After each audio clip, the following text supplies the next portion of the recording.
Mirëmbrëma të nderuar teleshikues, ky është edicioni qendror i lajmeve këtu në Top Channel. Mirëmbrëma të gjithëve, ndjekim zhvillimet kryesore. Gjykata e lartë e varrosi përfundimisht dosjen e vrasjeve të 21 janarit të vitit 2011. Pasi e mbajti 3 vjet në dhomë këshillimi, gjykata e lartë rrëzoi rekursin e prokurorisë së përgjithshme, e cila këmbënguli deri në shkallën e fundit. Kolegji penal i gjykatës u mblodh të premten dhe vendimi duket se u mor të hënën paradite. Partia Demokratike vendos të mos lërë vetëm Berishën jashtë parlamentit pas vendimit të burosë së kuvendit që e dënoi atë me 10 ditë për deklaratën e armatosis së popullsisë. Grupi parlamentar demokrat vendosi të bojkotoj për 10 ditë aktivitetet e kuvendit në shenjë solidariteti me Berishën. Si për të testuar opozitën, mazhoranca thirri sot mbledhjen e Komisionit për Reformën e Drejtësi. Deputeti Eduard Halimi tregoi se përse Partia Demokratike po e braktis mbledhjen e komisionit. Në emër të marrëdhënieve pas mbledhjes, kryetari i komisionit Fatmir Xhafaj deklaroi se mbledhja e sotme ishte dakordsuar me opozitën. Manipulimi i faturave apo transaksionet financiare fiktive me kompani që nuk kanë aktivitet janë disa nga skemat që ka zbuluar kontrolli tatimor në disa prej 300 kompanive më të mëdha në vend, të cilat prej disa ditësh janë vënë në kontroll. Bizneset që rezultojnë me shkelje do t'i nënshtrojnë rivlerësimit tatimor. Mjekët kosovar kanë realizuar një operacion të vështirë dhe pothuajse spektakolar me anë të një teknike shumë specifike. Mjekët në Prishtinë mundën të ngjisin një pacient i gishtin e prerë nga shara elektrike. Mjekët kishin provuar edhe 2 raste më herët, por vetëm prova e tretë ju ka dalë me sukses. Stadiumi kombëtar Qemal Stafa do dhurohet me pjesë, në fakt nuk bëhet fjalë për koleksionistë që dëshirojnë të ruajnë pjesë nga historia e futbollit shqiptar, por për klube e futbollit të varfra që do të marrin element të infrastrukturës së këtij stadiumi për stadiumet e tyre modeste ku vazhdojnë të luajnë.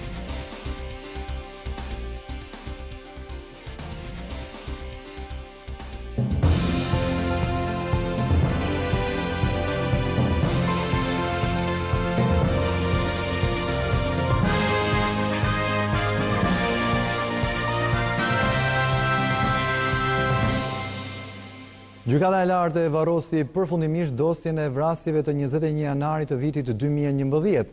Pasi e mbajti 3 vjet në dhomë këshillimi, gjykata e lartë rrëzoi rekursin e prokurorisë së përgjithshme, e cila këmbënguli për dënimin me 23 vjet burgim për Ndrea Prendin dhe 25 vjet për Agim Lupon. Kolegji penal i Gjykatës Supreme u mblodh të premten, ndërsa vendimi u mor të hënën paradite duke rrëzuar rekursin e prokurorisë së përgjithshme. Pas 3 viteve, gjykata e lartë rrëzoi në dhomë këshillimi rekursin e prokurorisë së përgjithshme, e cila për 21 janarin këmbënguli deri në shkallën e fundit të gjyqësorit, dënimin me 23 vjet burgim për Ndrea Prendin dhe 25 vjet për Agim Lupon. Por deri të hënën pasdite vendimi nuk u dorëzua në sekretarin gjyqësore as i zbardhur as dispozitivi. Kolegji penal i Gjykatës Supreme është mbledhur të premten dhe vendimi deklarohet se u mor të hënën paradite, duke rrëzuar rekursin e prokurorisë së përgjithshme që kërkonte dënimin e 2 zyrtarëve të Gardës për akuzën e vrasjes me dashje të demonstruesve Ziver Veizi dhe Faik Myrtaj. Kolegji penal i përbërë nga gjyqtarët Edmond Islamaj, Artan Zeneli, Aleksandr Muskaj, Guxim Zenelaj dhe Shkëlzen Selimi, la kështu në fuqi vendimin e gjykatës së apelit Tiranë.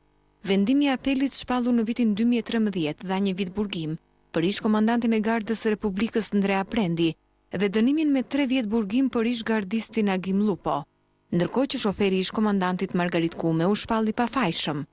Në këtë rast gjykata ndryshoi veprën penale duke i konsideruar fajtor ish komandantin e Gardës së Republikës dhe varësinë e tij për veprën e vrasjes nga pakujdesia. Për 21 janarin, prokuroria humbi nga njëra shkallë gjyqësorit në tjetrën, ndërsa humbja e sotme shënoi mbylljen përfundimtare në sistemin gjyqësor të kësaj çështjeje të rëndë kriminale me background politik, që sot e tuti Agim Lupo dhe Ndrea Prendi janë njerëz të lirë. Procesi 21 janari ishte një histori gjyqësore e destinuar drejt mbylljes. Vendimet erdhën duke u zbutur nga njëra shkallë gjyqësori tek tjetra, e poshtu mbyllur me dënime të lehta. Sinjali i parë i sistemit të drejtësisë u dha më njëherë pas vrasjes së 4 demonstruesve, kur ndodhi edhe përplasja mes prokurorisë dhe policisë. Kjo e fundit refuzoi të ekzekutonte urdhër ndalimet për të ashtu quajturin grupi i zjarrit. E ndërsa kjo u dyshua si një manovër për të ndërhyrë në dokumentacionin e Gardës, më pas prokuroria e përforcoi qëndrimin e saj kur edhe akuzoi shoferin e ish komandantit të Gardës se kishte tentuar të dëmtonte pistoletën e përdorur nga General Prendi gjatë 21 janarit. Prokuroria i qëndroi në gjykat faktit se armët e zjarrit me fishek luftarak u përdorën fillimisht nga Andrea Prendi, çfarë shërbeu si sinjal për përdorimin e armëve të zjarrit edhe nga efektivët e tjerë. Por përgjatë betejës gjyqësore të këtyre 5 viteve për vrasjen nga garda të demonstruesve, edhe ky argument u rrëzua. Për gjykatën ish komandanti i gardës ndodhej në vendngjarje për shkak të detyrës, ndërsa akuza e prokurorisë se generali kishte përdorur armë gjykata e konsideroi si të pakuptimt, pasi siç u shpreh më pas, garda kishte qelluar për shkak të presionit edhe tensionit të vazhdueshëm. Me këto argumenta, gjykata e shkallës së parë rrëzoi prokurorin për veprën vrasje me dashje në rrethana cilësuese, duke i hapur dritën jeshile gjykatës së apelit, e cila nga ana e saj konfirmoi se 21 janari me 4 të vrarë e disa të plagosur kishte ndodhur nga pakujdesia. Një version ky që u la në fuqi edhe nga gjykata e lartë, ndërkohë që prokurorisi duhet tashmë të gjejë autorët e vrasjeve të demonstruesve Hekuran Deda e Alex Nika, por praktikisht me vendimin e të hënës, gjykata e lartë vullosi përfundimisht se çfarë ndodhi, ose më saktë se çfarë nuk ndodhi më 21 janar 2011. Ajo që në fakt e pam të gjithë live në ekran, një krim shtetëror. Familjarët e viktimave të 21 janarit e kanë pritur me habi e trishtim vendimin e dhënë nga gjykata e lartë, e cila e mbylli përfundimisht dosjen e ngjarjeve të vitit 2011. Ata nuk kanë qenë në dijeni të shqyrtimit brenda pak ditëve të rekursit të prokurorisë që priti për 3 vite në gjykatë. Familjarët e viktimave të 21 janarit janë ndjerë të fyer nga vendimi dhënë nga gjykata e lartë. Ata janë shprehur se kjo është një vrasje e drejtësisë. Ata kanë patur pak njohurim mbi këtë proces dhe askush prej tyre të kontaktuar nga Top Channel nuk kishte dijeni për vendimin e dhënë. Pasi janë njohur në media për mënyrën e dhënies së këtij vendimi dhe janë njohur me të, ata kanë dhënë mesazhet e tyre kundërshtuese ndaj këtij vendimi. Është e turpshme, gjykata e lartë vrau drejtësinë, e zvarriti për disa vite për një lojë të ndyrë politike. Organizatorët mbetën sërish në krye të politikës. Drejtësia sot vdiq. Ndaj këtij vendimi ndjejmë neveri dhe mallkim. Nuk na mbetet gjë tjetër vetëm të forcojmë durimin, por jo pa kufi. Urdhëruesit dhe vrasësit ne i dim. Ne nuk do t'i falim pavarësisht qëndrimit të drejtësisë. Ne do të presim edhe për të njohur me vendimin e plot dhe do të bëjmë një ankim të argumentuar sipas legjislacionit në fuqi në gjykatën e Strasburgut. Ne dhe majoranca e sotme u treguam të dobët. Pritëm 5 vjet duke parë vrasësit në parlament. Nuk gjej fjalë për të thënë, si nën dhe si qytetare jam kundër këtij vendimi. Nuk besoj se do të ketë ndonjë qytetar në Shqipëri që të mos jetë kundër këtij vendimi. Një njeri që qëllon mbi popull dhe vret dhe dënohet vetëm me 1 vit burg apo me 3 vjet burg, besoj se nuk ka fjalë për të thënë. Ky është Top Channel. Partia Demokratike vendos të mos lërë vetëm Berishën jashtë parlamentit, pas vendimit të byrosë së kuvendit që dënoi atë me 10 ditë për deklaratën e armatosis së popullsisë. Grupi parlamentar demokrat vendosi të bojkotoj për 10 ditë aktivitetet e kuvendit në shenjë solidariteti me Berishën. Ky propozim është mbështetur nga shumica e deputetëve dhe u parapri nga mungesa e deputetëve demokrat në komisionet parlamentare që u zhvilluan paradite. Qëndrimi i Partisë Demokratike jashtë parlamentit aq ditë sa është dënuar me përjashtim Sali Berisha nuk ishte surprizë. Demokratët e bojkotuan komisionet që paraditën e së hënës, një vendim që Josefina Topalli e quajti të vonuar. Por të gjithë në mbledhjen e grupit ishin dakord me shpjegimin e kryetarit Basha përse Sali Berisha u përjashtua me 10 ditë nga kuvendi. Një vendim që u mor si hakmarrje e Edi Ramës për denoncimin e aferës Shullazit, mega skandalit të shtetit Rama-Shullazi, po ndjekim dhe do të ndjekim me vëmendje të madhe bashkë me qytetarët shqiptarë, bashkë me partnerët tanë ndërkombëtar, çdo hap që qeveria e Edi Ramës dhe Edi Rama personalisht po hedhin për t'i dhënë gajret bandës, siç është dënimi i Sali Berishës, pas një bazë ligjore, pas një argument. Vetë Sali Berisha nuk foli për dënimin, por i kërkoi grupit parlamentar të mos përfshinë në agjendën e punës çështjen e ligjit të armëve. Ish kryeministri u tha deputetëve se e ka bindje personale se vetë mbrojtja bazohet në traditën e shqiptarit, se shtëpia ime është kështjella ime dhe se nga njerëzit që mund të vetëmbrohen trembet vetëm një diktaturë. Ish kryeministri u tha deputetëve se kjo është një çështje që ai do ta mbrojë vetëm dhe se nëse do të vendosë që ta shndërrojë në iniciativë ligjore ndryshimin e ligjit të armëve, do ta bëjë këtë duke mbledhur edhe firma nga deputetë partive të tjera.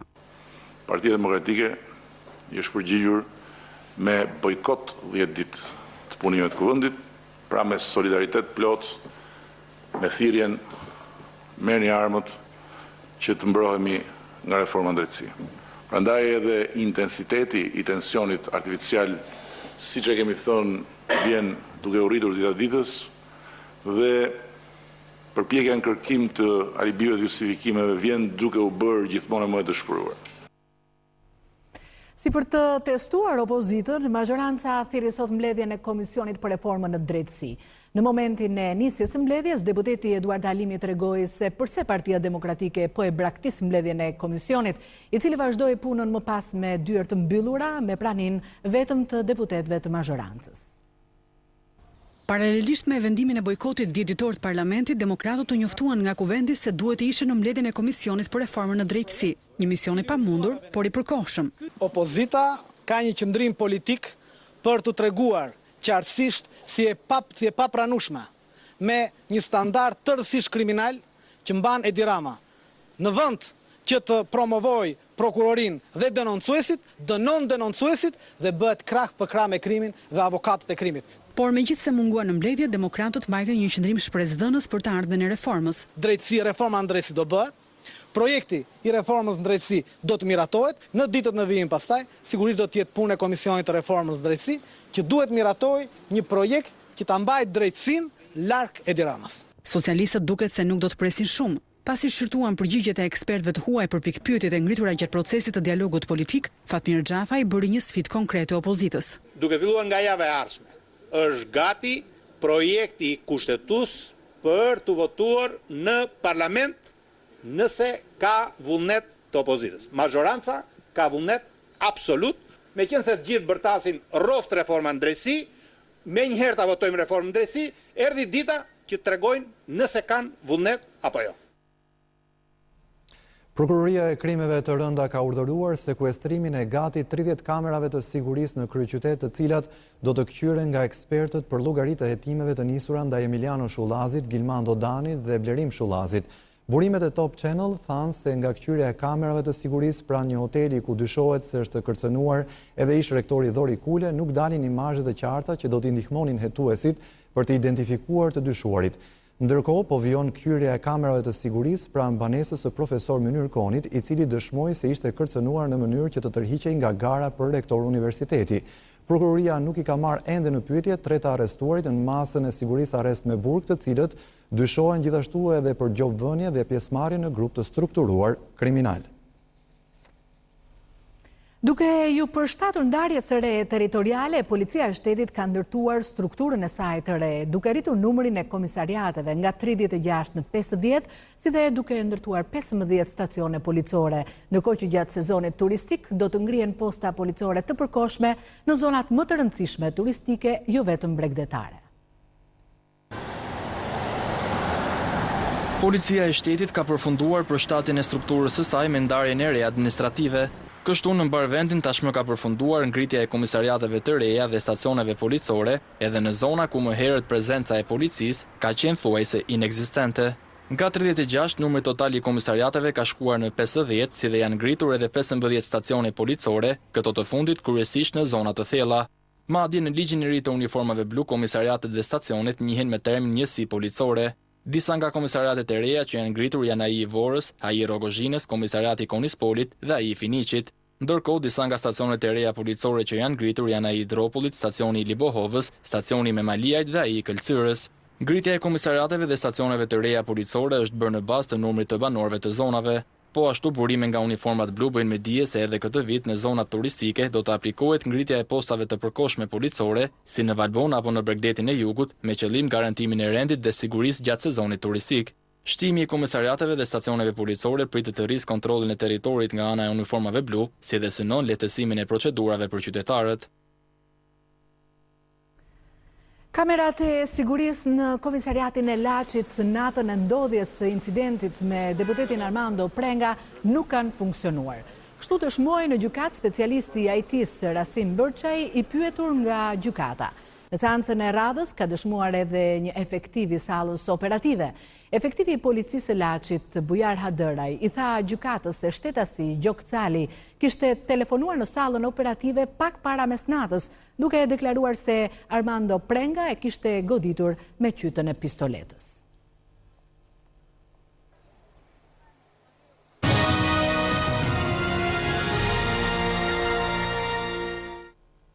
Mashtrimi me faturat e shitjes apo transaksionet financiare fiktive me kompani që nuk kanë aktivitet janë disa nga skemat që ka zbuluar kontrolli tatimor në disa prej 300 kompanive më të mëdha në vend, të cilat prej disa ditësh janë vënë në një kontroll të posaçëm të autoriteteve tatimore.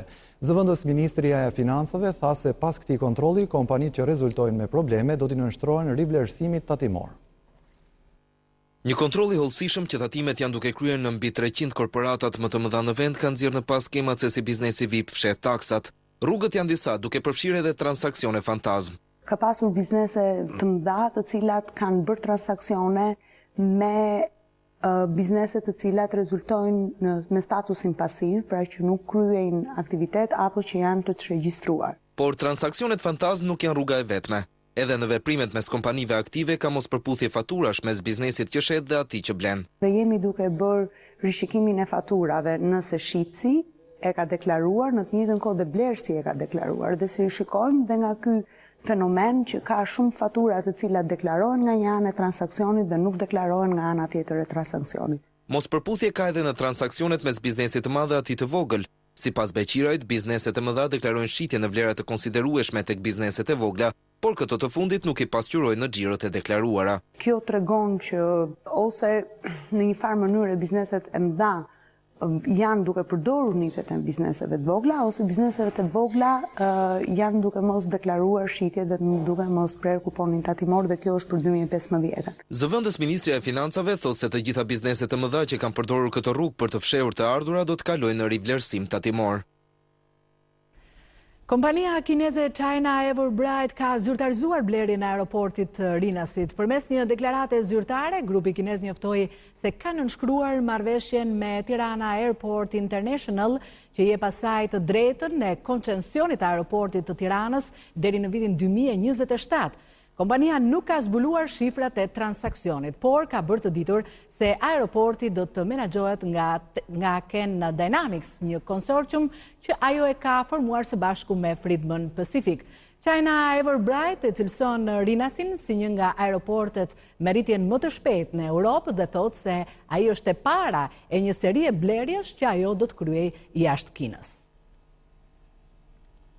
Aeroporti ushtarak i Kuçovës do të vazhdojë të ruajë destinacionin e tij për ushtrim, por shumë shpejt avionët MiG të parkuar aty do të largohen. Ministria e Mbrojtjes Mimi Kodheli tha se mbi 100 avion luftarak të trashëguar nga komunizmi do të shiten në një ankand transparent në mënyrë që ushtria të përfitojë prej tyre, ndërsa aktualisht mbajtja e tyre është me shumë shpenzime. Mbi 100 avionët MiG që ndodhen në bazat ushtarake të forcave ajrore të Shqipërisë do të shiten, shumica për skrap. Ndërkohë që e gjithë forca ajrore shqiptare po ndryshon dhe bazohet vetëm tek helikopterët. Ministria e Mbrojtjes Kodheli ishte në bazën e Kuçovës me rastin e 65 vjetorit të forcave ajrore ushtarake të Shqipërisë. Demilitarizimit të armatimit dhe municionit të tepërt, jo standard NATO, më duhet ta theksoj, me mbi 100.000 ton municion dhe armatim. E njëjta gjë do të duhet të ndodh edhe me atë pjesë tashmë të panevojshme që janë avionët me krah fiks MiG që ne trashëguam nga e kaluara si një inventar i konsiderueshëm. Janë më shumë se sa 100 ca avion. Edhe pas largimit të avionëve të vjetër që nuk ngrihen më në ajër, baza ushtarake e Kuçovës do të vazhdojë të funksionojë si e tillë edhe më vonë. Forcat Armatosore të Republikës Shqipërisë sot është një forcë moderne, e pajisur mirë, e trajnuar shumë mirë, e stërvitur shumë mirë, por një forcë që ka rrezikshmërinë e saj. Për fat keq, ky 65 vjetor vjen pas humbjes së 2 pilotëve të rinj, të cilët në fakt thjesht dhe vetëm janë dhe do të jenë një shembull për gjithë shokët e tyre, për gjithë bashkëpunëtorët e tyre. Kompania e sigurimeve Eurosig ka promovuar sot trajnerin e kombëtares shqiptare të futbollit Xhani Debeazi si imazh të fushatës Eurosig. Gjatë fjalës së tij, trajneri kombëtares u shpreh për ambicjet e tij për vazhdimsi në rezultate pozitive të kombëtares sonë të futbollit. Ai krahasoi ato me ambicjet e kompanisë Eurosig. Shpresojmë që së bashku do të ecim për shumë kohë dhe do t'i gëzohemi punës së përbashkët që bëjmë çdo ditë, u shpreh trajneri kombëtares. Ndërsa presidenti i kompanisë Eurosig u shpreh se kompania që drejton është pikërisht si kombëtarja me 10 milion klientë në trevat e Shqipërisë dhe synon zgjerimin në Europë.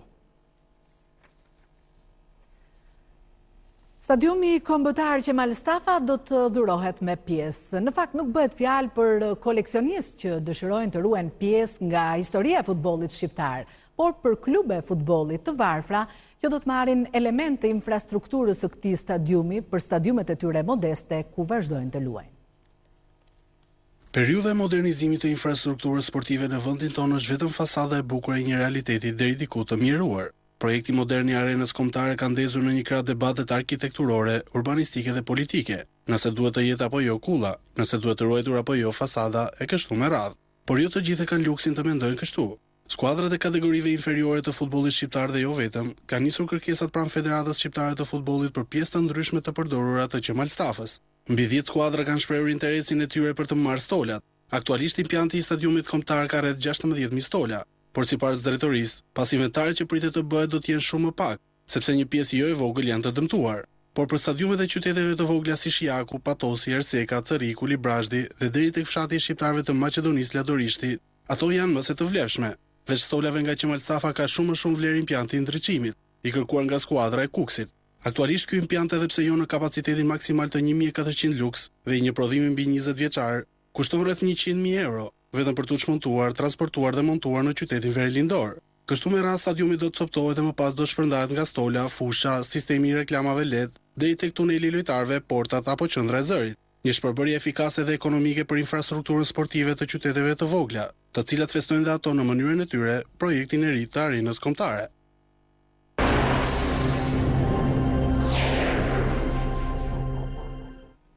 Të 32 punonjës të spitalit të Kuksit janë larguar nga puna pasi autoritetet lokale të shëndetësisë thonë se organikat kanë qenë të fryra. Vendimi ka shkaktuar reagimin e punonjësve të shkarkuar të cilët kanë protestuar. Në spitalin e Kuksit janë larguar nga puna 32 sanitare. Ata morën njoftimin për largimin nga detyra e më pas nisën të protestojnë para ndërtesës së spitalit. E tash na kanë hekë padrejtësisht. O 19 tjera, 10 kam me dalë në pension. S'ka asnjë, se s'duket asnjë. Ata s'u dalin shpenzimet për ilaçe, për pampersat vajzës. Jam kry familjar, o vlla, jam kry familjar. Jam kry familjar, kam 5 jetima, ku do t'i çaj unë? Ku t'i për të ta mysi veten?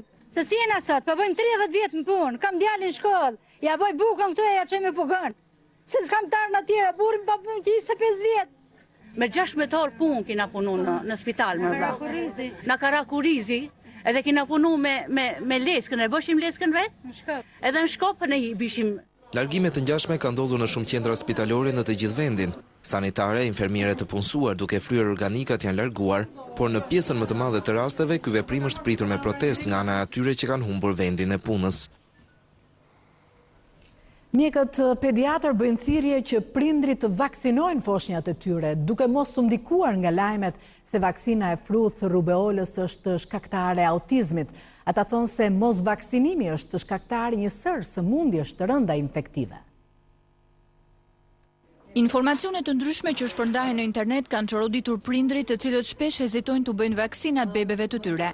Ata konsiderojnë vaksinën e fruth rubeolës dhe të shytave e cila bëhet në moshën 1 vjeç si shkaktare të autizmit. Ka prindër që refuzojnë vaksinën e MMR-s mbasi mendojnë domethënë që ajo jep një stopim të zhvillimit psikomotor, me në qoftë se do jenë 100 fëmijë për të bërë 70 ose 80 prej tyre e bëjnë. Një pakicë e vogël e ka këtë mentalitet. Pjesa më e madhe mund të bëjë një shtyrje. Për shembull nga 12 muaj që është e bën 13. Në Shqipëri kalendari i vaksinimit mbetet në dëshirën e prindërve, por specialistët u bëjnë thirrje prindërve të mos neglizhojnë asnjë vaksinë, pasi studime të shumta nuk kanë gjetur lidhje me autizmin. Prindërit shpeshherë konsultojnë websajte në internet, të cilat nuk janë websajte profesionale, por janë websajte të grupeve antivaksin të cilat kanë interesat e tyre. Qindra studime të cilat kanë vërtetuar që nuk ka asnjë lidhje midis vaksinave dhe autizmit. Në qoftë se nuk do bëheshin vaksina, do të kishim dhe do të shikonim ato tmerre që i kemi parë me sy, gjatë shpërtimeve epidemike të fruthit, sidomos në 89-90-ën, por dhe gjatë viteve 90, me vdekje, me prapambetje mendore. Me ligjin e ri të sëmundjeve infektive, tani më në shkollë të mesme dhe të lartë, nxënësve dhe studentëve do të kërkohet kartela e vaksinimit. Mjekët kosovar kanë realizuar një operacion të vështirë dhe pothuajse spektakolar. Me anë të një teknike shumë specifike, mjekët në Prishtinë mundën të ngjisin një pacienti gishtin e prerë nga shara elektrike. Ata kishin provuar edhe 2 herë më parë, por vetëm prova e tretë doli me sukses.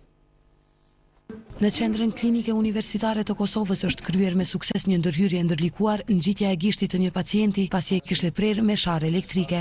Kjo ndërhyrje është kryer në klinikën e kirurgjisë plastike dhe rekonstruktive me metodën mikrokirurgjike. Është një intervenim që është punu me anë të mikroskopit operativ dhe është bo anastomoza apo lidhja e vazave të gjakut me diametër 1.5 mm. Mikroskopi operativ i nevojshëm për këtë ndërhyrje mungon në klinikën shtetërore të kirurgjisë, ndaj për këtë operacion është huazuar nga një klinik tjetër.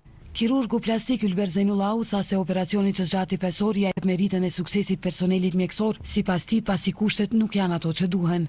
Trajnimet që kemi bërë në Suedi, në Londër, lidhje me edhe rastet tjera që kemi bërë me metoda mikrokirurgjike na kanë ndihmu që ky rast mos jetë një rast i humbur. Është dashur shkallësi të veçanta për me bë intervenimin, edhe është dashur një ekspertizë shumë e madhe edhe një përkushtim edhe pas operativ që ne sot më thonë që ky gisht ambientu. Kundër rrezikut pacientit të cilit ju rikthye gishti shprehet se ka pasur besim tek mjekët kosovar. Një punë të punuar është ka ndodhur e papritshme me një sharë elektrike ku punojnë aty, fatkeqësisht gishtin tregues se kanë futur drejt edhe një pjesë gishtit madh. Për Top Channel, Dia Morina, Prishtinë. Mbi 100 gra të dënuara me burg në Maqedoni lajmërojnë se do të nisë një grevurie në shenjë proteste ndaj heshtjes presidentit Ivanov. Në kohën kur ato prisnin amnisti nga presidenti, Ivanov amnistoi politikanët akuzuar për korrupsion në vend. Të paktën 100 gra të dënuara me burg kanë paralajmëruar se do të futen në grevurie pasi presidenti Maqedonas Gjorgje Ivanov refuzoi kërkesën e tyre për amnesti. Në grev pritet të futen edhe të paktën 2000 burra të dënuar nga të gjitha burgjet e vendit. Ata ditë më parë firmosën një peticion përmes të cilit kërkojnë nga presidenti të sjellë vendim me të cilin dënimet e tyre do të përgjysmoheshin. Ndonse Ivanov ende nuk i është përgjigjur këtij peticioni, 2000 të burgosurit presin që edhe kërkesa e tyre të refuzohet siç ndodhi me gratë e dënuara. Këta persona nuk kërkojnë t'i falet i gjithë dënimi. Ata janë të vetëdijshëm për veprat që kanë kryer, por luten që të ulen dënimet. Nëse nuk pranohen kërkesat e tyre, ata do të hyjnë në grevë dhe do të refuzojnë që të votojnë në zgjedhjet e ardhshme. Kërkesa e të burgosurve për faljen e dënimeve u nxit nga vendimi i presidentit Maqedonas Gjorgje Ivanov, i cili vendosi të falë 56 politikanë që hetohen kryesisht nga Prokuroria Speciale për vepra të ndryshme penale. Riyad Murati, Top Channel, Shkup.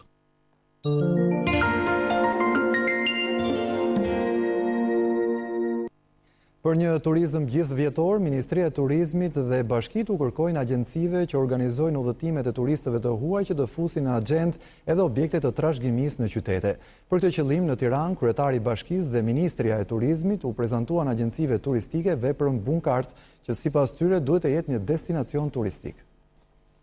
Kryetari i Bashkisë Erion Veliaj dhe Ministria e Turizmit Milva Ikonomi u kanë kërkuar operatorëve turistik që sjellin të huaj për të vizituar Tiranën të fusin në paketat e tyre edhe Bunkart. Sipas tyre, Bunkart është një pikë tepër e rëndësishme e historisë së qytetit.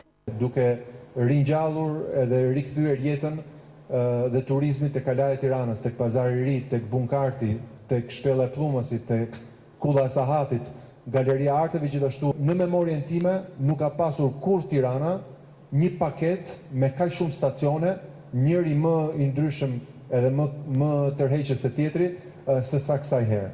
Ministria e Ekonomi tha se përveç turizmit bregdetar dhe atij malor, jemi duke punuar me bashkitë për të promovuar qytetet. Tirana ka pika të rëndësishme që mund t'japi turizmin kulturor, që mund t'japi turizmin e aventurës, që mund t'japi turizmin kulinar, që mund t'japi turizmin që vjen si rezultati i inovacionit dhe turizmin që vjen si rezultati i kulturës së re, e artit progresist. Dhe ndërkohë po përpiqemi të shtojmë pikërisht të gjë, të mendojmë për të hapur sezonin, për t'i bërë ata që vinë në Shqipëri të konsumojnë një ditë më shumë, të konsumojnë një ngjarje më shumë, të konsumojnë edhe një produkt më shumë. Bunkart, e cila administrohet nga Qendra Ura, mund të konsiderohet si një muze i luftës së ftohtë. Në fillim kur u hap, tërhoqi mjaft vizitor kurreshtar, të cilët jetuan ose jo gjatë regjimit komunist. Shqipëria ka filluar të ketë një qasje më miqësore ndaj artit realizmit socialist, por kritika mbetet ende në fazë fillestare. Çka e bën të pamundur edhe sot ndërtimin e një kulture në ndarjen e artit nga pushteti. Kjo do të jetë baza e diskutimit konferencës dyditore Arti i periudhës socialiste midis përbuzjes, fetishizmit dhe tranzicionit, organizuar nga Tirana Art Lab në Muzeun Historik Kombëtar për gjatë 2 ditëve të fundit të prillit. Nga pikpamja konceptuale, arti nuk mund të jetë i pavarur nga politika, nga pushteti, nga kultura prej cilit del. Kështu që gjithmonë ka një marrëdhënie. Tek ne, sidomos, është një marrëdhënie jo shumë normale. Nuk kemi artikuluar problemet e vërteta që qëndrojnë në një periudhë të caktuar, si ishte ajo e socializmit për shembull, dhe diktaturës. Folësit në këtë konferencë kanë lidhje të drejtpërdrejtë dhe eksperiencë të gjatë me artin e asaj kohe. Kjo vlen edhe në krahasimin se çfarë reflekton arti sot. Tani unë kam qenë dëshmitar i reagimit publikut në korritë 99-s, kur u hap eksplodita surrealizmi socialist. Por gjithashtu patëm edhe kërcënime që do t'i thyenin vepër. Për fat të mirë, reagimet e tilla sot janë vetëm histori. Po krijohet për fat të mirë një brez i ri artistësh postmodern. Arti postmodern në përgjithësi është kundër pushtetit, është kundër çdo lloji metanovacioni, është kundër çdo lloji pohimi aksiomatik. Konferenca është pjesë e projektit Heronjtë që duam, duke sjellë edhe një herë në vëmendje trashëgimin artistik të periudhës së socializmit, jo vetëm në Shqipëri, por në të gjithë bllokun e lindjes.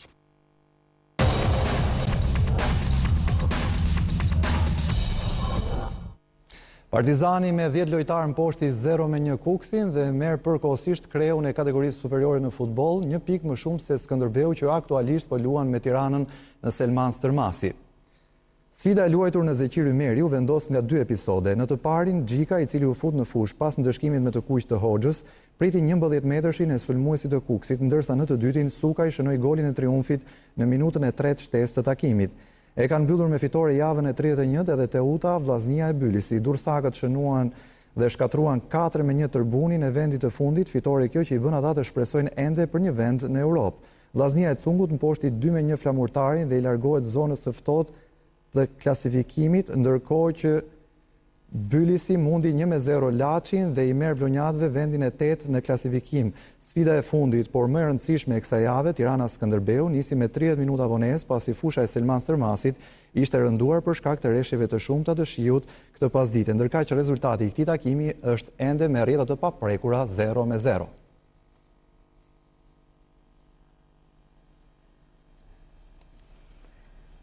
Parku Kombëtar i Lurës është një nga zonat natyrore të shkatruara më shumë në periudhën e tranzicionit. Një pjesë e madhe e sipërfaqes pyjore është prerë, dëmtuar apo djegur. E megjithatë Lura i mbijetoi edhe pse me vështirësi të mëdha shkatrimit të plot dhe tashmë pas shpalljes së moratoriumit të pyjeve po kërkon të ringrihet. Kjo është tema që do të trajtohet në reportazhin e radhës të ciklit Shqipëria Tjetër me gazetar Marin Memën dhe operator Denian Sevin, që mund ta ndiqni menjëherë pas siglës mbyllëse të këtij edicioni lajmesh. Kemi përfunduar këtu, ndajemi së bashku, mirupafshim. Ju faleminderit për vëmendjen tuaj, mirupafshim.